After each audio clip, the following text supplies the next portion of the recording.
Welcome, Carrie Hott, to Nice Work. Hi, my name is Carrie Hott, and I am an artist and a designer, and I'm a new assistant professor here at IU Bloomington in the Eskenazi School. So I wanted to read the first paragraph of your bio, which I found on your website, carriehott.com. Carrie Hott is an artist, designer, and educator who works in multiple mediums, ranging from installation and video to websites and publications.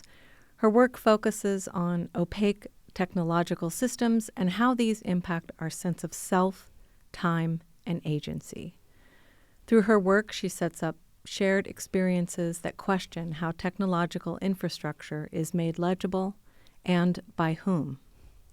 So I think this is a really useful introduction to the kind of work that you do. Nice. And I want to talk about your recent project, Our Shiver, and a current project, How to Slow Internet. But I would like to start with some of the work that came before that and kind of what led you into this kind of investigation. I understand that you have done a lot of work involving light, and in particular lamps, all kinds of lamps. And the first of your work that I encountered was a newsprint spread filled front and back with these clipped images of lamps and light bulbs arranged in this tidy grid, and it was called Lamps That Sense Us. So maybe we could start there, and can you talk about that project? Sure. The lamps that sense us, I call that newsprint piece that you have, I call it a circular.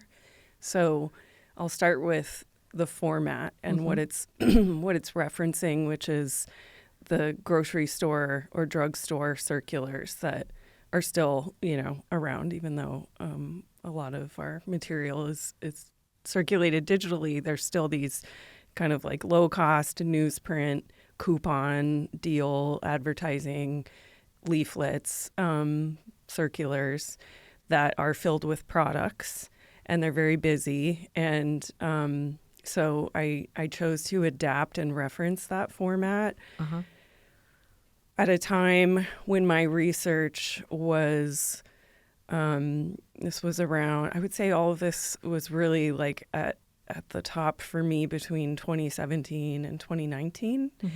I had spent the decade prior researching artificial light and its history and how it was connected to the industrialization of labor and the way that artificial light changed the workday, the way that it changed according to which fuel source was being used. I was particularly focused on whale oil and artificial light.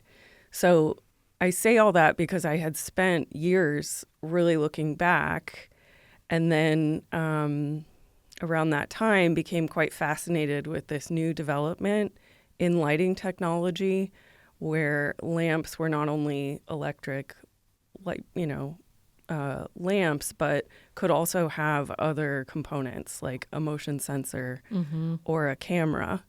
Perhaps something that's really commonly seen or understood is like a Ring camera that, is part of a system, a home security system installed outside of a home. And you have a motion sensor that would set off a light, but perhaps there is also a camera in that. So that was, really intriguing to me because I was seeing an evolution in lighting technology in my life. And a lot of what I was researching and looking at the form of was past lighting innovations and like changes in lamp technology and how it affected human behavior and like the way we work and the way we live and the way we understand the world. And because the way that I was understanding these new lighting innovations was through retail spaces, like through what was being sold, the way that I was understanding these was by looking at products.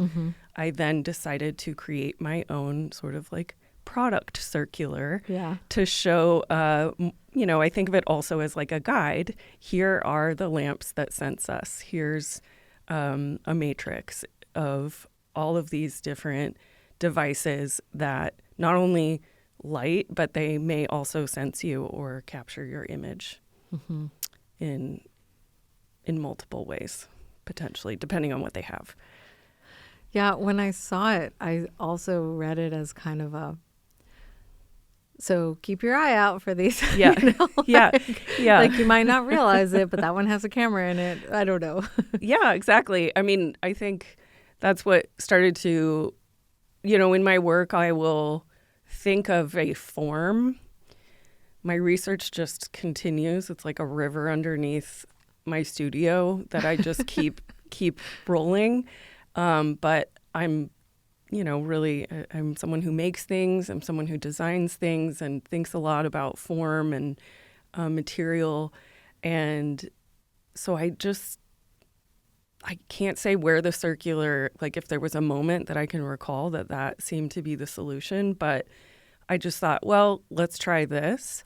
And as I was making it, I realized, this is not only about creating an index of as many of these types of lamps that I can find. This is also about provoking, like, here's a guide. Here's a perhaps you might not recognize this as a lamp that has another function. Here's my, kind of overt but also covert guide to these types of lamps. Yeah, I love that when the act of making something causes you to realize new things about I'm sure that happens a lot. Yes, I would say that's something I'm always learning. That's a part of my practice that feels so essential. I'm not the artist or designer who plans everything 100% ahead of time and then fabricates it. I actually learn a lot about what I'm trying to figure out while I'm making it.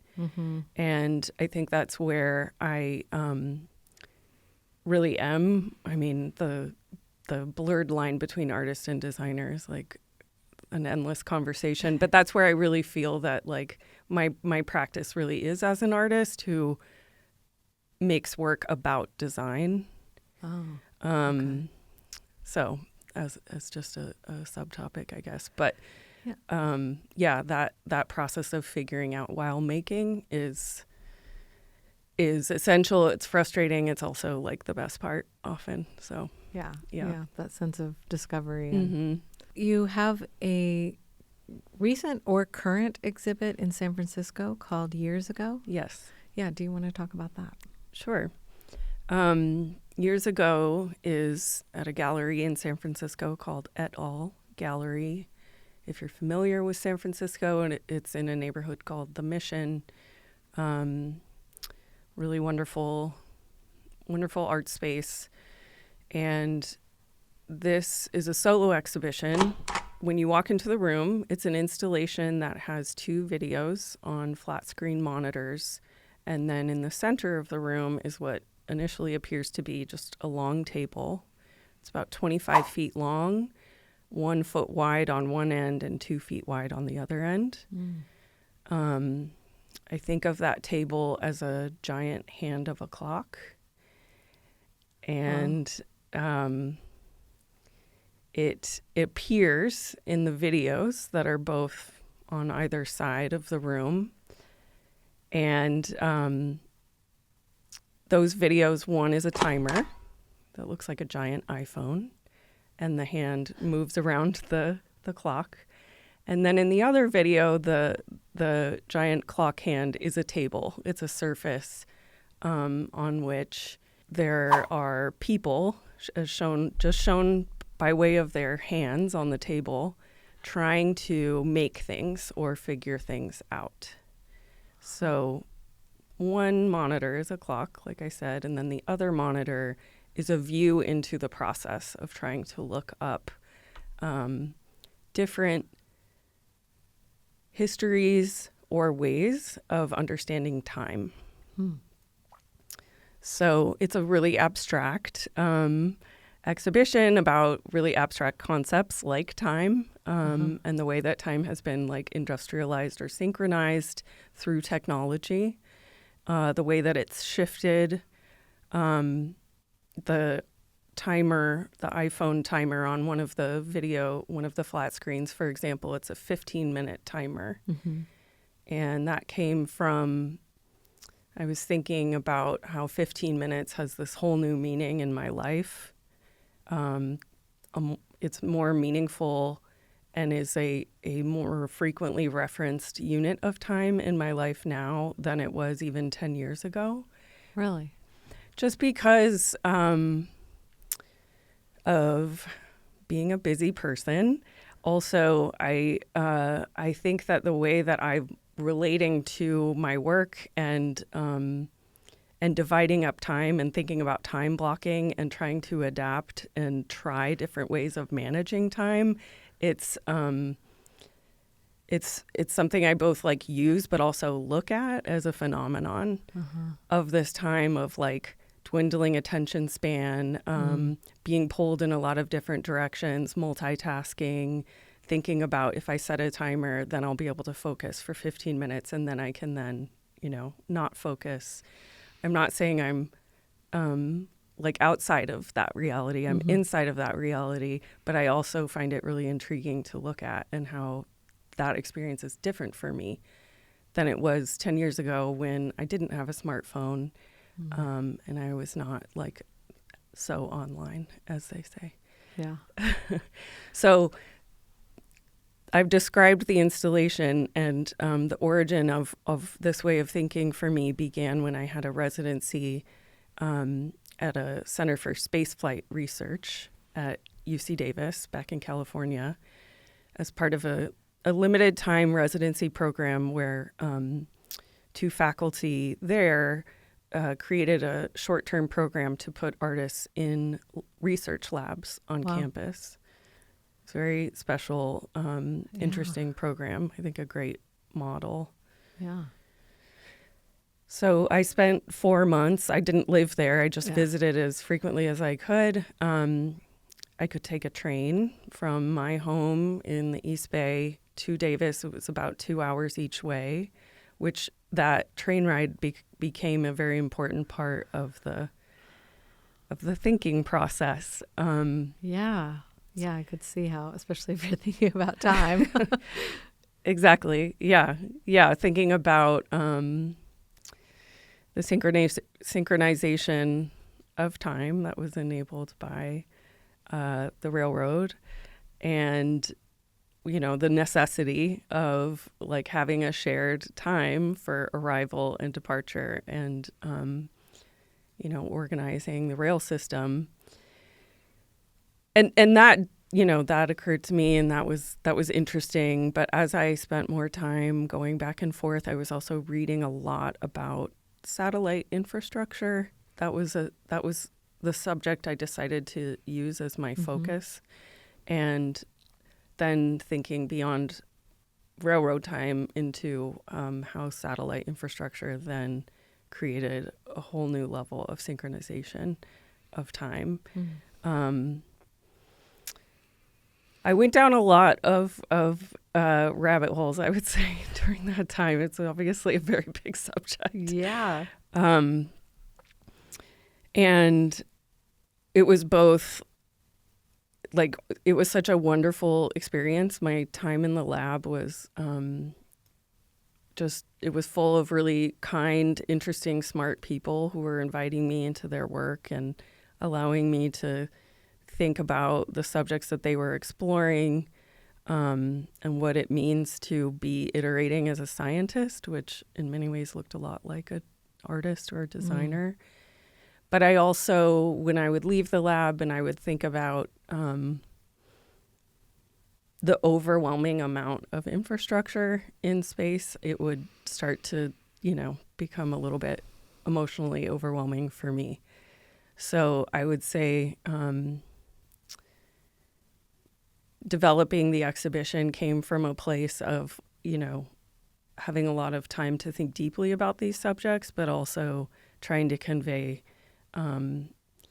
this feeling of kind of like existential overwhelm, of trying to understand and grasp and grapple with subjects that are much larger than I am. Yeah. Oh, that sounds so interesting. Just one last question about that and the exhibit. Is the table that is in the art space, does it have anything on it, or it's just cleared off? It does. So the table surface itself is covered in stickers. And as I was working on the table here in Bloomington, I applied hundreds, maybe thousands of stickers I made, stickers I acquired, and then I would sand them down and peel them off. The stickers I chose were not random. There were a lot of stickers of dinosaurs and whales and stickers from planners and organizers from like office supply stores, things related to the earth or time. And then the ultimate process and result was peeling away stickers and revealing a worn surface, one that looks like it's aged, that it's been somewhere, that it's showing evidence of time and care and, experiences. And it's a wooden tabletop? It's a wooden tabletop. It's painted black, and the stickers are mostly black and white. Okay. Yeah, most of the exhibition is actually black and white, which everything in my work has a reason, and it would take me, we'd be here for 3 hours if I explained every single one. But I'll just say the black and white comes from how photography works in space. They use black and white photography when photographing the moon surface, for example, which is what I directly learned about. This doesn't mean everything is in black and white. I can't say confidently that I know how it's all done, but I did learn that the surface of the moon, at least as it's being kind of like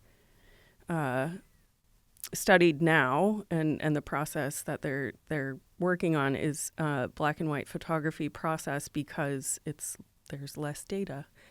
You can send a smaller file back, which I was like, oh, I know what that means. Yes, exactly. But on that sticker-worn tabletop are a lot of mugs, coffee mugs, which I started to acquire here in Bloomington, and then I also found some at salvage places in the Bay Area. And I would say that was going back to what we were saying earlier about having an idea, not really feeling exactly sure why that might be the form, but following that inclination. The mugs were one of those inclinations that I felt inclined to follow. And as I collected mugs, I found many black and white mugs, many mugs that referenced places on Earth that I've been. Arizona, where I grew up, San Diego, where I used to visit a lot as a kid. I found a NASA mug, a Route 66 mug, a Have a Nice Day mug. And so I placed them around because when you put a mug on a table, it shows that someone has been there, and maybe they're done, maybe they're coming back, but it shows that something has happened, that time has passed. And mugs also are objects that we use during certain times of the day. They're markers of time, or they come from an experience as a souvenir. And then they themselves are very human. They've got the handle for a hand. They're a very human object. Yeah. So having them as a repeating element throughout the exhibition, it became a kind of grounding point in a way for like bringing in this human process, the evidence of human process into the exhibition. I also propped up one of the television monitors on mugs. And this is the monitor that shows like an iPhone timer screen, very weird iPhone timer screen, but an iPhone timer screen video reference. And it's propped up on mugs because I was thinking about when you're like, in your studio or in your kitchen or, doing something, and maybe you want to set a timer and watch a video. Maybe you'll prop your phone up on a mug or something. So some of those decisions were made while installing, which is often how it goes for me. Yeah, that's really interesting. I mean, I really feel like as soon as you started talking about the mug, I started thinking about it as a marker of time and how it functions in my own life. Like there's just this time of like filling up a kettle of water, waiting for it, forgetting about it, walking away, coming back, setting it up to make coffee, forgetting about it, walking away, coming back, and then eventually making the coffee and then setting it somewhere and looking, oh, it's half full and it's cold. And, just all of those things that really do mark passage of time and sort of these increments of time and how they expand. And it's just really, I think the mug really does work, I think, in all of those ways that you just talked about. I'm glad. Thank you. Yeah. It was something that I think that really cohered in my mind last in the whole of this process of making this show. It was the thing that I couldn't let go of, but cohered in the end. Yeah. And it wasn't until people were asking me about it and I started to actually speak that I realized, oh, actually, there are all these points that I think this is important. So that's how it goes sometimes. Yeah, it sounds like there's a lot of a need to trust yourself and your intuition even when you can't fully explain what something is about at first. Yes. I was actually speaking with one of my colleagues about this practice of make now, think later. I do write a lot in my practice, but if I could write it all, I would just write it all. Right, exactly. So, that trust is really important, but I just want to add that there's so many times that I don't make the right choice. People just happen to see when I think it might be. And so I think the challenge is making room for all those bad decisions. Yeah, that makes sense. So I would like to move to the project, a recent project of yours called Our Shiver, which is a solar-powered server and website. And I have a little quote from Andrea Steves, who wrote a piece about it that's also on the website, called The Materiality of Digital Infrastructure. In it, she describes the project as, quote, a quiet disruption, one that reveals the invisible architecture of our digital lives, architecture that spans continents, consumes passive amounts of energy, and operates at a deliberate remove from those who depend on it. So her article really helped me kind of understand and grasp what was going on here a little bit. But I would love to hear you talk about the project and what it was and what you were exploring. Sure. The project is, as you describe, a solar-powered server, meaning a small computer hosting a website. So all websites are hosted somewhere on a computer. So in this case, it's a small server that I built.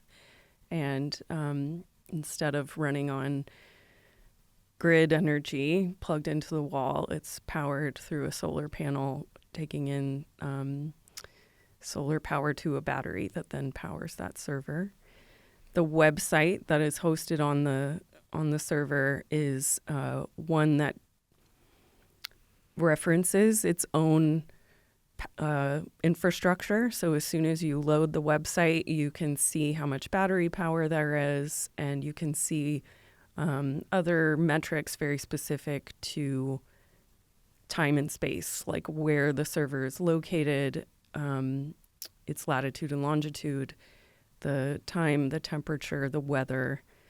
So immediately the project is about calling attention to the location in which this server is, which is currently in San Francisco as well, because that's where I moved from recently and completed a lot of work. And it also calls attention to the power by like indicating how much there is and where it's coming from.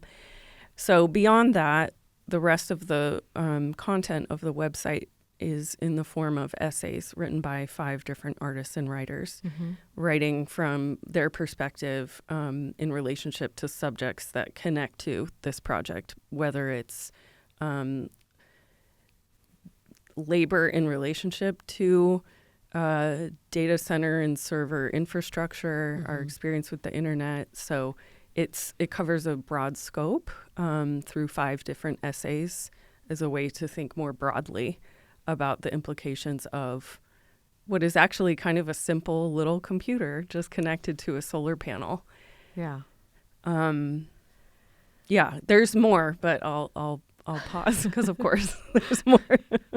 One of the things that it draws attention to, or that one of the things that happens because of the solar power, is that it's not always available because there's not always enough sun, especially in a place like San Francisco, I would think.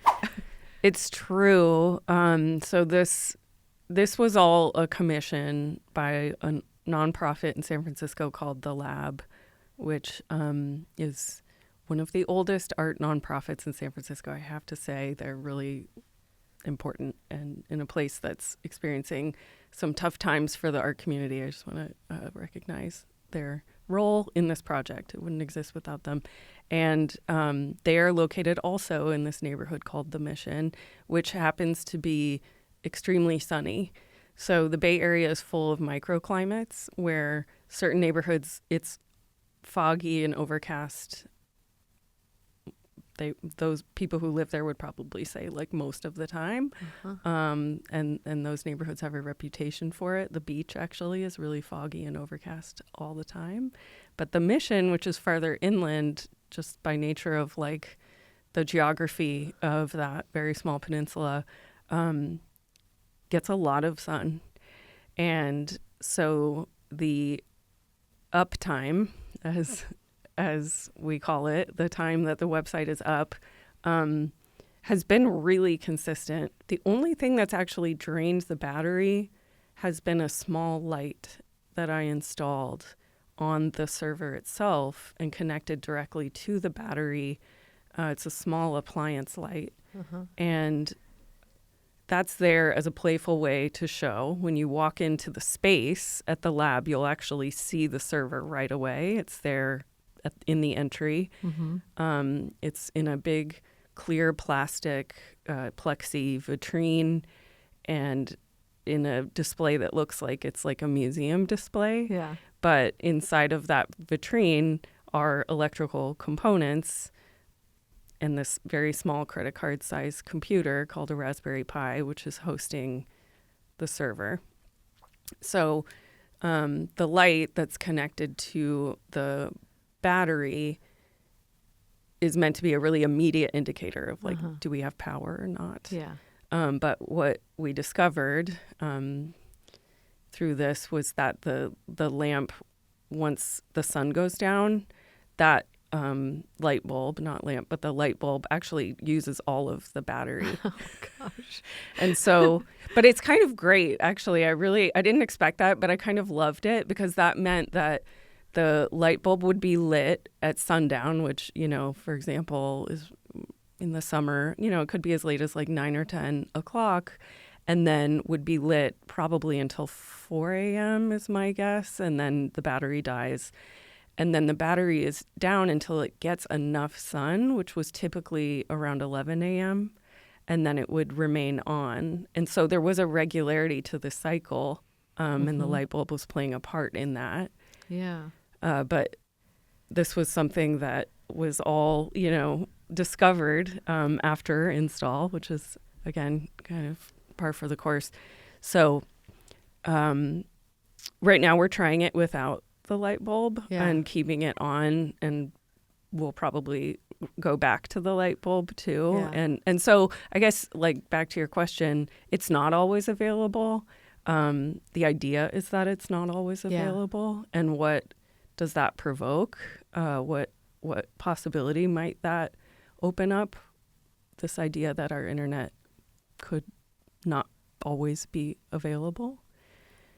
Yeah. Can you say more about that and what kinds of things that's allowed you to consider? Yeah.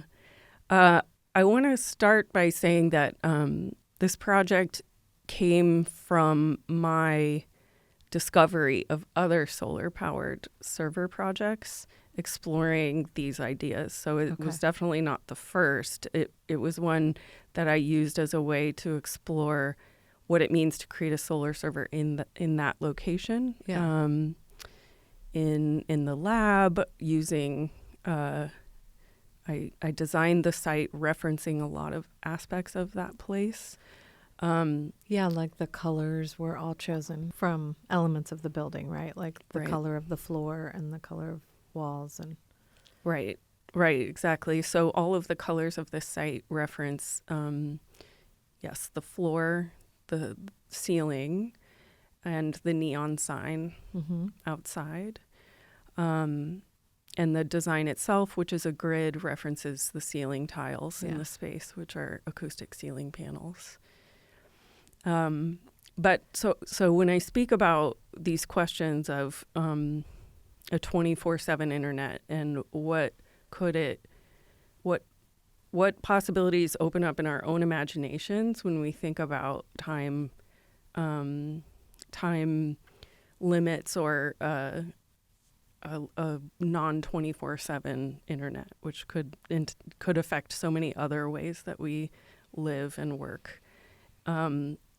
The community of solar-powered server artists that are working on projects like these, there's a small but mighty community of artists and designers who've approached solar-powered server projects in different ways.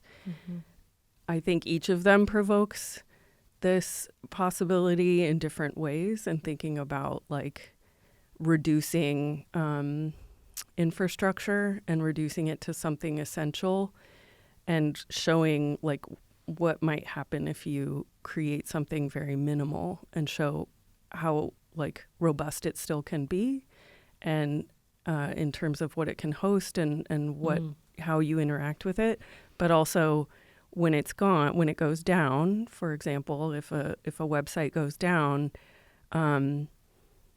it's an experience we're not accustomed to, and it invites you to kind of potentially recognize that frustration and or recognize like, wow, if I didn't have access to this, what else might I actually be able to consider with my time?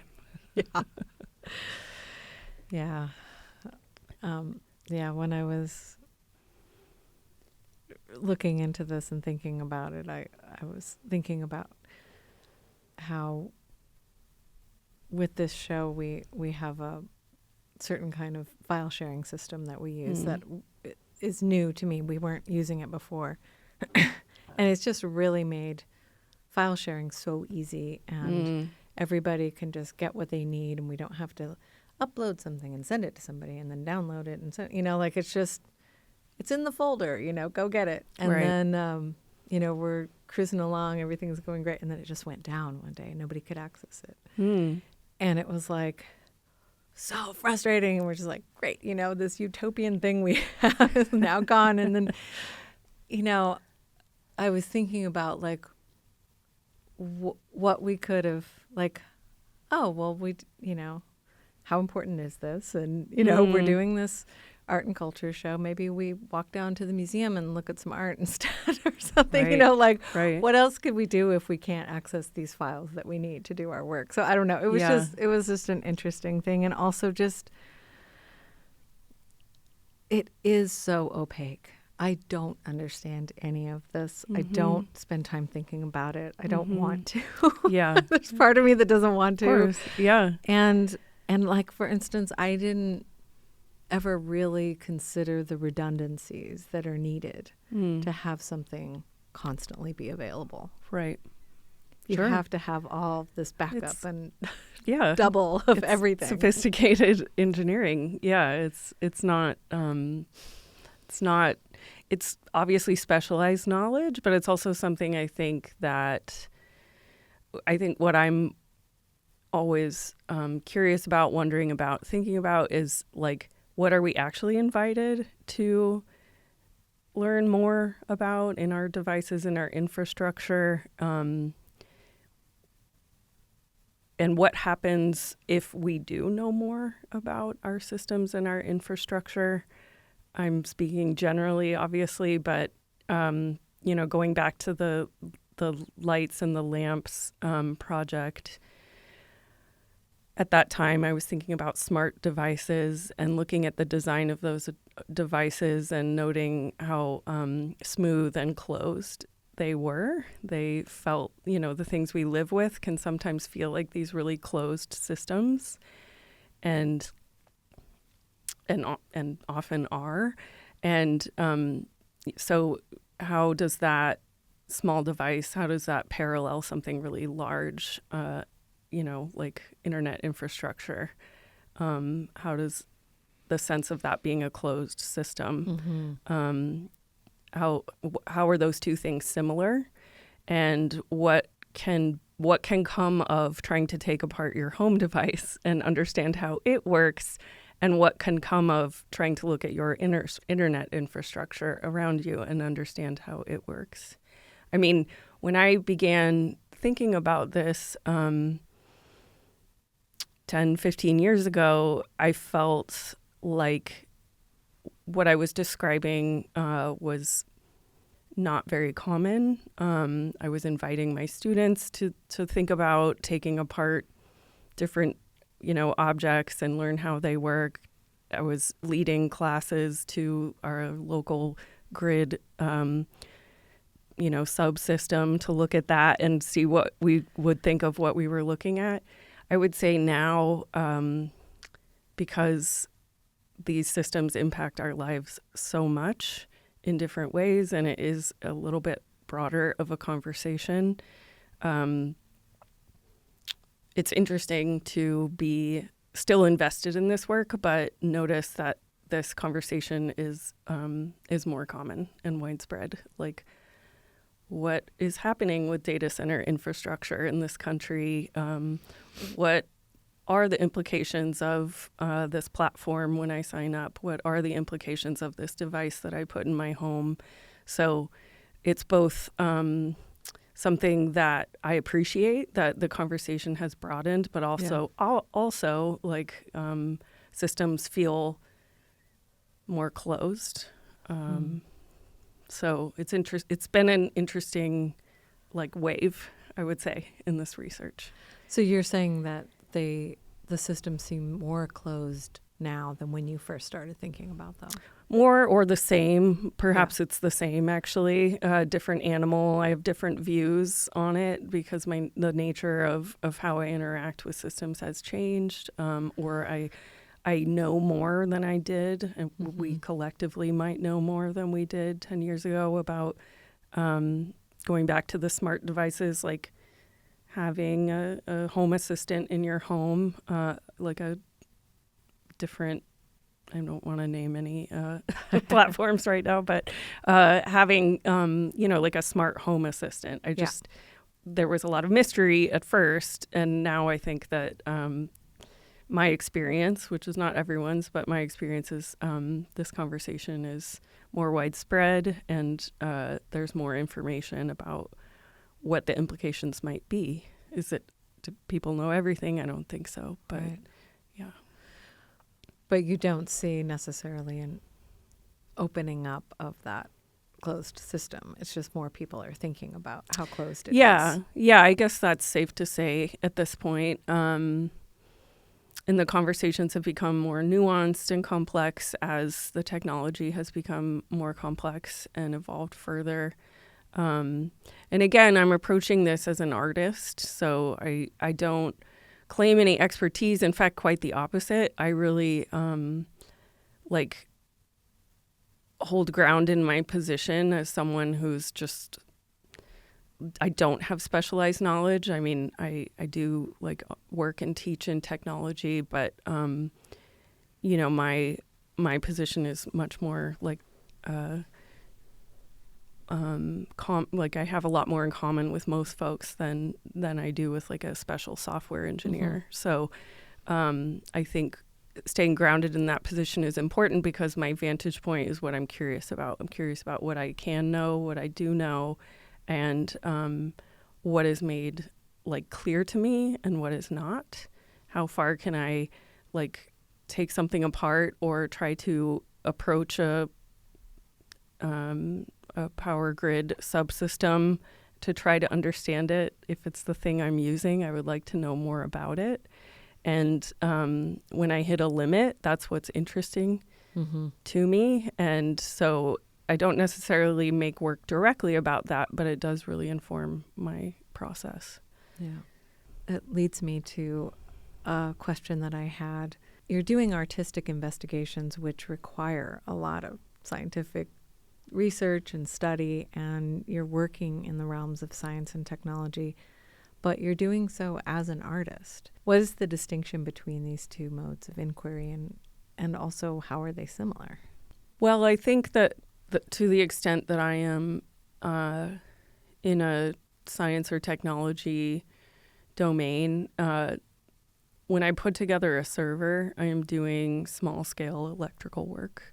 Right. I spend a lot of time on YouTube, and what I'm doing, I'm able to do as a, you know, quote unquote amateur, even though I don't know in this particular case what expertise, like it really is for amateurs, this small scale microprocessor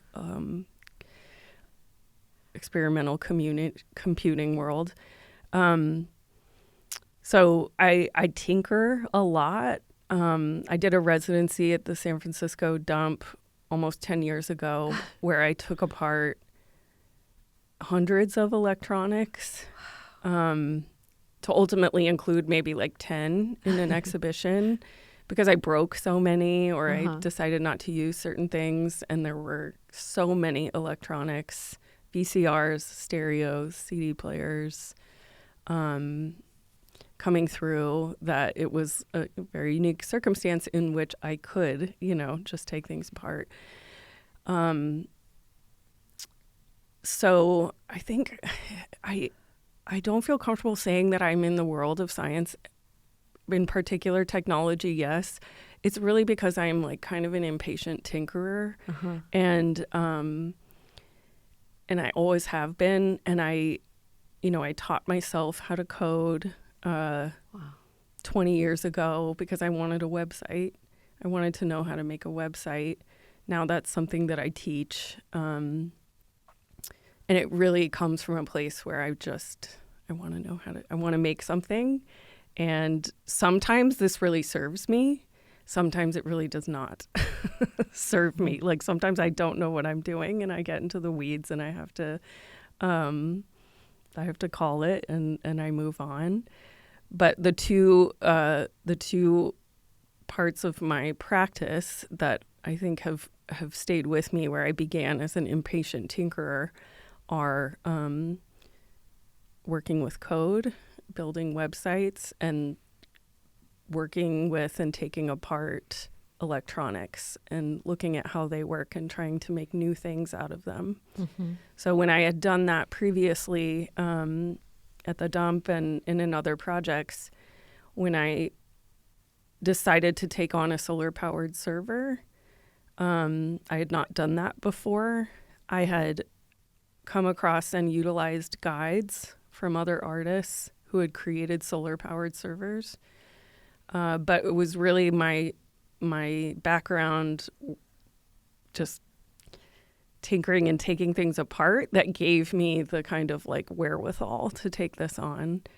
And And it took me 3 years to get it right, doing it in an extremely part-time way. So I guess I just want to say that my like digging into anything that falls under the category of science and technology is very experimental and very like, I do things like the wrong way on purpose as a way to learn them. And that goes back to kind of my driving interest in like what is accessible to a lot of us. Like, what does it mean to try to dig into taking apart, taking off the like shell or outer case of a device that you were never intended to do that with. Yeah, and maybe that doing it wrong on purpose and expecting and maybe at times seeking out failure is part of what separates it, makes it an artistic practice versus someone who's just trying to efficiently get it right. Like, that's it. What you're looking for in your tinkering is different than what some people who made that YouTube video of how to take this thing apart might be looking for. That's right. Yeah, that's a great way of saying it. It's open-ended when I begin. I mean, when I started the process of building the server, I knew where I wanted to get, the result that I was looking for. But in the periods, in the projects before that, there's so much trial and error. And, going back to the installation in San Francisco years ago, that's up now. It's the same instinct that drives me to go and find and acquire 30 coffee mugs. I just, let's try it. Let's see what happens when you put 30 coffee mugs together in a room with these other objects. What might that create? What narrative references? I would say that same drive exists when I have taken apart so many things, and it's the same instinct. What would happen if I took this apart? Is it really interesting to look at when it's taken apart? Are there parts and pieces that, well, surely they're actually part of really complex supply chains? Is there a way I can understand that in a different way if I take it apart and actually look at it and hold it? And I do that. I've gone to the point of taking things apart multiple times when I don't know what else to do in my work, because my process is one that I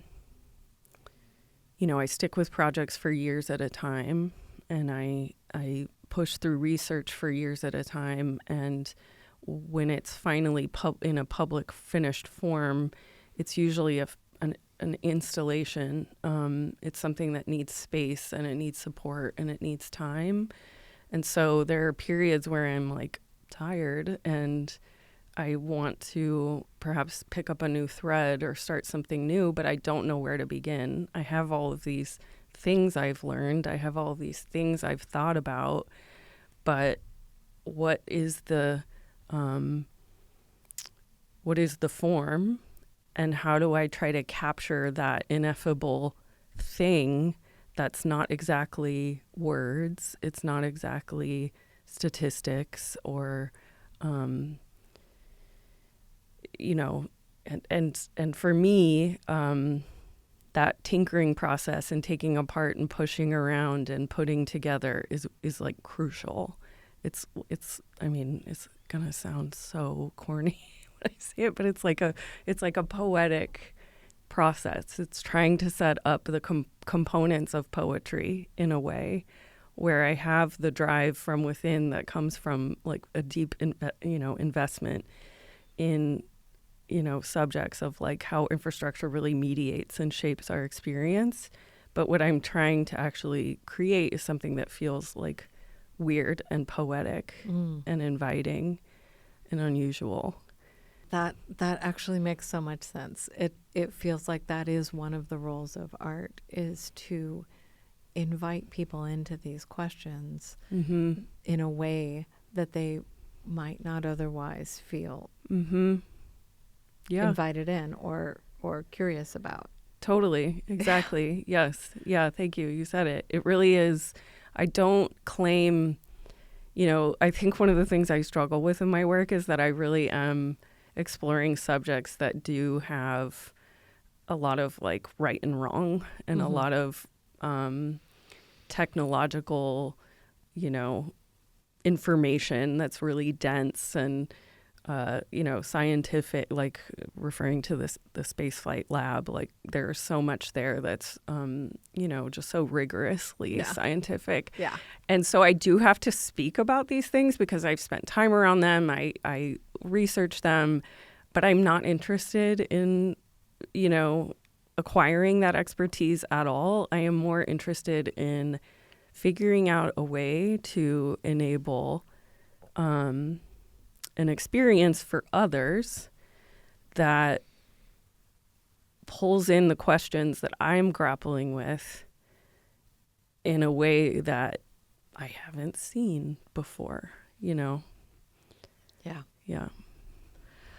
Well, I wanted to ask you before we wrap up about your current project, How to Slow Internet.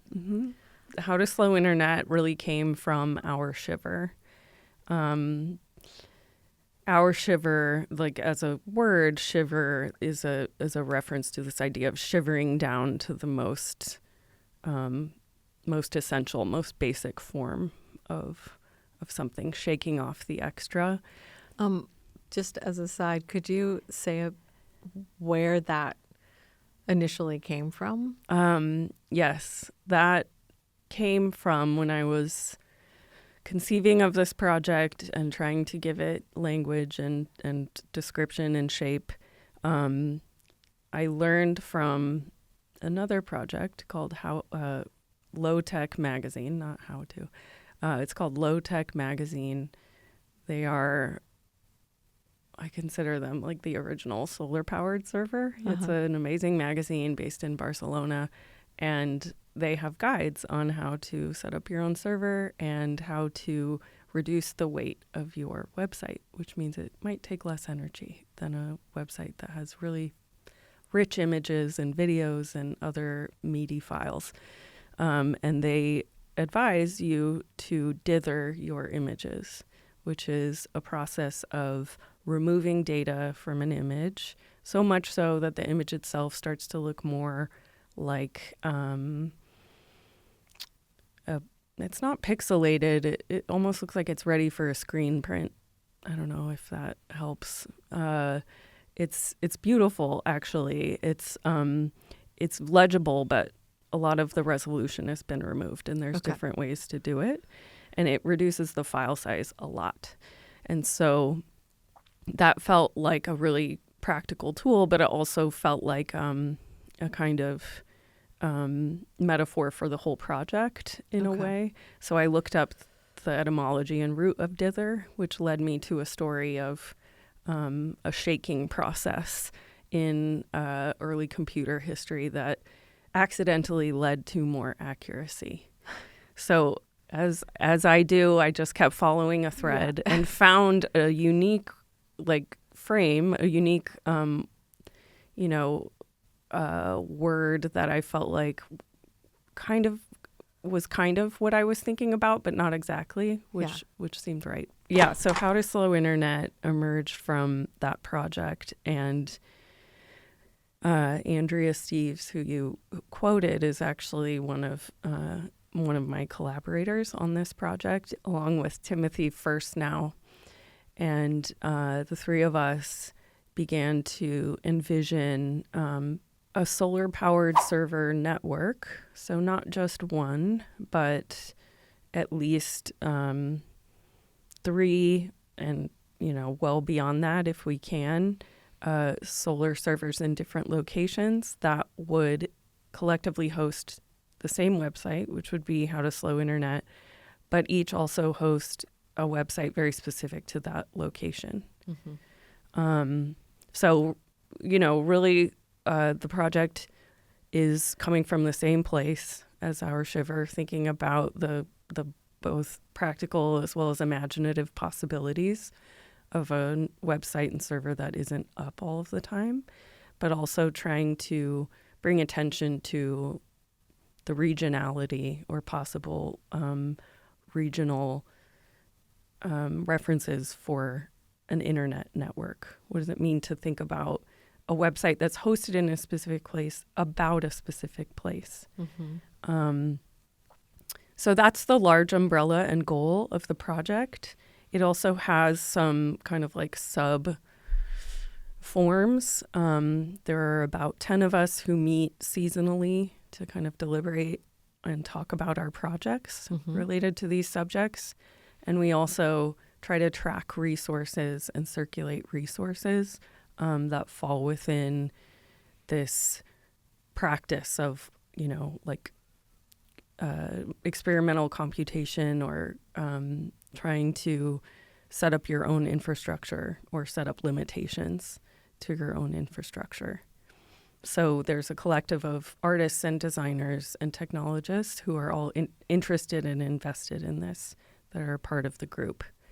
So it's in a very, very early stage, I will say, and it's a bit scattershot at the moment, but it's just getting started. Yeah. So great. We'll see. It'll be years, I'm sure. Well, I think we should probably wrap up. Okay. Thank you so much for talking with me. Thank you for having me.